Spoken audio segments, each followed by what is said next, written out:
સતલાસના જીવનધારા ચોકડી પર રક્ષાબંધન પર્વે રાખડી વગેરે વેચાણ વિતરણ સ્ટોલનું ઉદ્ઘાટન કરાયું. મિશન મંગલમની બહેનો દ્વારા વ્યાજબી ભાવે લોકોને વસ્તુ મળે અને બહેનોને રોજી મળે તેવું આયોજન કરવામાં આવ્યું. સતલાસના ટીડીઓ દ્રષ્ટિબેન ચૌધરી સહિત જિલ્લા સદસ્ય કુલદીપસિંહ ચૌહાણ અને તાલુકા ભાજપના પ્રમુખ વિરેન્દ્રસિંહ ચૌહાણ સહિત મહિલા અગ્રણી મોગીબેન ચૌધરી સહિત દીપકભાઈ પટેલની હાજરીમાં રિબિન કાપી ખુલ્લું મૂકવામાં આવ્યું. તારીખ 4/8/2025ના રોજ સવારે 11 કલાકે સતલાસના ચોકડી ઉપર સખી મંડળની બહેનો દ્વારા રાખડીના સ્ટોલનું ઓપનિંગ રાખેલ હતું. જીવનધારા ચોકડી ખાતે 3 સ્ટોલમાં રાખડી સહિત મીઠાઈ, નમકીન વગેરે વસ્તુઓ વેચાણ માટે ખુલ્લું મુકાયું.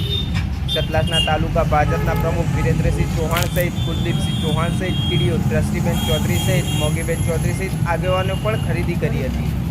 મોટી સંખ્યામાં સખી મંડળની બહેનો હાજરી આપવા આવેલ હતી. Online TV reporter Farooq Memon Kheralu.